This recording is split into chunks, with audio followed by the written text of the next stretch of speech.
Aku sangat menyarankan kepada kalian menonton video ini sampai habis untuk mengetahui apakah kita termasuk ke dalam golongan cara berpikir IQ 78 atau tidak. Pernah nggak sih kalian lihat seseorang membuat sebuah keputusan atau menanggapi sesuatu yang bikin kalian geleng-geleng kepala, yang akhirnya membuat kalian berkomentar, cara mikirnya kayak IQ 78 banget nih. Ya, istilah seperti ini banyak sekali ditemukan di berbagai macam sosial media seperti TikTok dan teman-temannya. Tapi tunggu dulu, apa sebenarnya yang dimaksud dengan cara berpikir seperti itu? Apakah benar IQ rendah selalu jadi alasan dibalik pola pikir yang dianggap aneh atau enggak masuk akal ini? Nah, dalam video ini kita akan membahas lebih dalam seperti apa sih pola pikir yang sebenarnya dari seseorang dengan IQ 78. Kenapa seringkali cara berpikir ini dikritik, dan yang lebih penting, apa yang bisa kita pelajari dari fenomena ini. Sekedar mengingatkan, topik ini nggak cuma soal angka atau label. Ini tentang cara manusia berpikir, bertindak, dan kadang malah jadi cermin untuk diri kita sendiri. So, jangan buru-buru menilai, siapkan pikiran terbuka, karena siapa tahu kita semua mungkin pernah atau bahkan sedang mengadopsi pola pikir serupa tanpa sadar. Sebelum kita melangkah lebih jauh, penting untuk memahami apa sebenarnya yang dimaksud dengan IQ 78.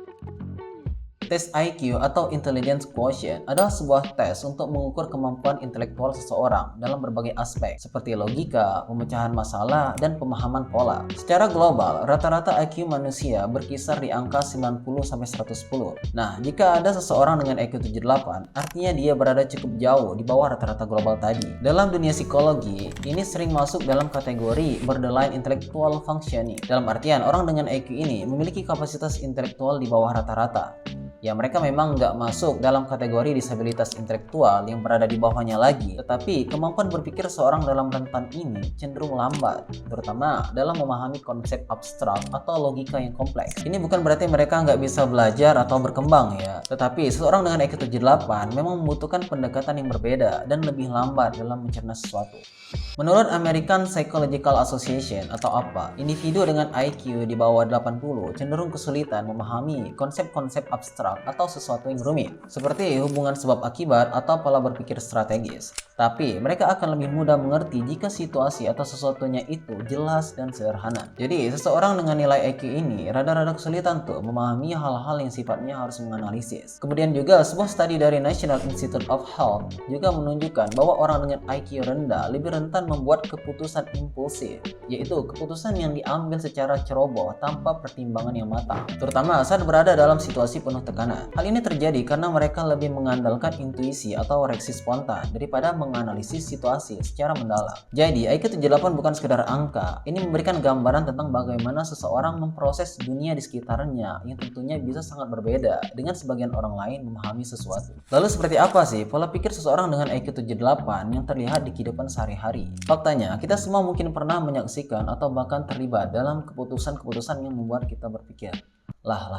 kok gini sih? Misalnya, seseorang dengan IQ rendah sedang berjalan-jalan di pusat perbelanjaan. Ia melihat sebuah ponsel baru yang tampak menarik dengan diskon besar. Tanpa mempertimbangkan apakah ia benar-benar membutuhkan ponsel baru itu atau memikirkan keuangannya, ia langsung membelinya hanya karena terlihat menarik dan diskon terasa menguntungkan. Setelah pulang, dia baru menyadari uangnya ternyata tidak cukup untuk kebutuhannya pada bulan itu. Nah, orang dengan IQ rendah cenderung fokus pada manfaat jangka pendek tanpa memikirkan dampak jangka panjang dari keputusannya itu. Contoh lainnya adalah penyebaran hoax.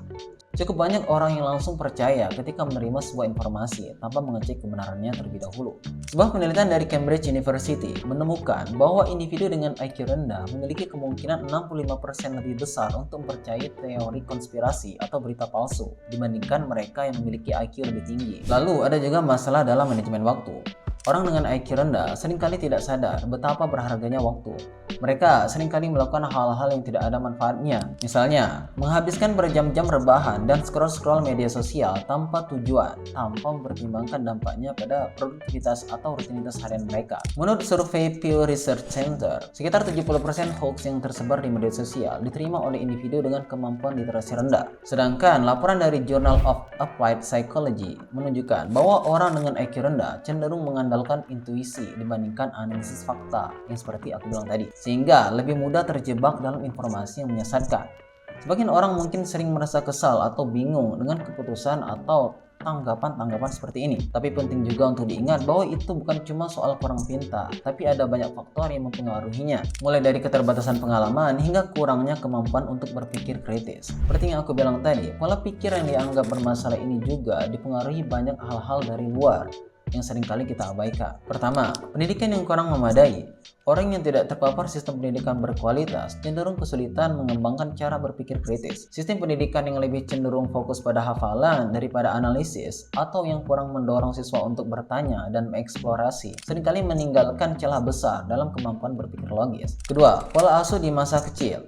Anak yang tumbuh di lingkungan di mana diskusi terbuka jarang terjadi atau di mana pendapat mereka tidak dihargai akan cenderung menerima informasi apa adanya tanpa bertanyakan kebenarannya. Pola asuh yang terlalu keras atau terlalu longgar juga bisa mempengaruhi kemampuan mereka untuk berpikir kritis di masa depan. Kemudian yang ketiga, pengaruh media sosial. Di era digital ini, media sosial memiliki kekuatan besar untuk memperkuat bias kognitif, terutama pada individu dengan kemampuan literasi kritis yang rendah. Lingkungan yang terus-menerus memperkuat pola pikir tertentu, seperti percaya pada tahayul, dogma, atau teori konspirasi, membuat seseorang semakin sulit untuk membuka pikiran terhadap sudut pandang lain. Laporan UNESCO 2022 menunjukkan bahwa di negara-negara dengan tingkat pendidikan rendah, 30% individu dewasa tidak memiliki kemampuan literasi kritis, yang merupakan dasar untuk berpikir logis. Studi lain juga menemukan bahwa media sosial dapat memperkuat bias kognitif pada individu dengan IQ rendah, karena algoritma cenderung menunjukkan konten yang sesuai dengan keyakinan mereka sebelumnya. Jadi apa yang mereka yakini, algoritma itu ngerti itu dan semakin mencokoki mereka dengan hal-hal yang mereka yakini. Contohnya, seseorang dengan IQ rendah percaya bahwa vaksin berbahaya dan dapat menyebabkan penyakit. Dia melihat satu video atau artikel di media sosial yang mendukung keyakinannya ini. Lalu apa yang terjadi selanjutnya? Algoritma media sosial tersebut mencatat minatnya terhadap konten itu dan mulai merekomendasikan lebih banyak lagi itu video, artikel, atau grup yang mendukung teori konspirasi tersebut. Akhirnya, orang ini semakin yakin bahwa vaksin memang berbahaya akibat dari terus-menerusnya disuguhi konten-konten yang mendukung keyakinannya itu tanpa mendapatkan informasi yang seimbang. Jadi, pola pikir seperti ini bukan hanya soal IQ, tapi juga hasil dari berbagai faktor eksternal yang membentuk cara seseorang melihat dunia. Memahami penyebab hal ini bisa terjadi, ini semua membantu kita untuk lebih bijak dalam menilai dan mungkin memberikan solusi. Lalu, apa sebenarnya dampak dari pola pikir yang tidak logis ini?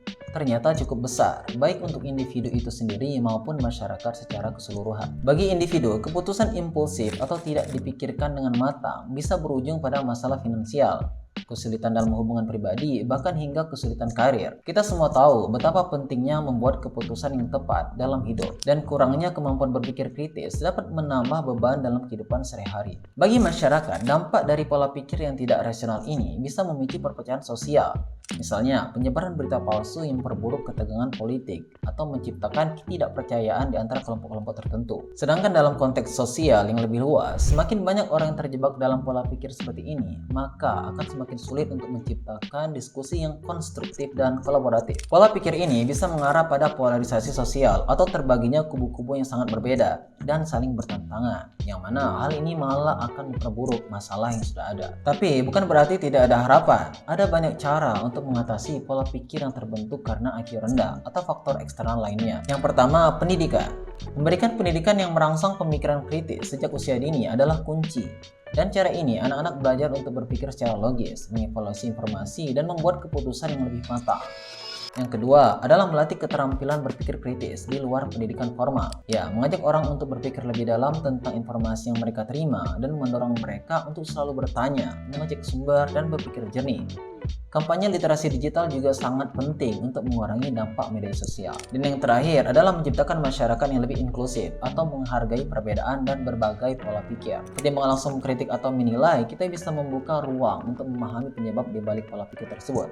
Dengan begitu, kita bisa membantu satu sama lain untuk berkembang. Jadi, IQ rendah bukanlah kutukan. Ini adalah bagian dari variasi manusia yang kita semua hadapi dengan cara yang berbeda. Yang penting, kita harus mengenali faktor-faktor yang membentuk pola pikir dan bagaimana kita bisa saling membantu agar semua orang bisa berpikir lebih kritis dan bijaksana. Terima kasih telah menonton video ini. Mohon maaf atas segala kesalahan dan silakan komen di bawah jika kalian punya pendapat atau pengalaman yang ingin kalian bagikan. Find me in the next video.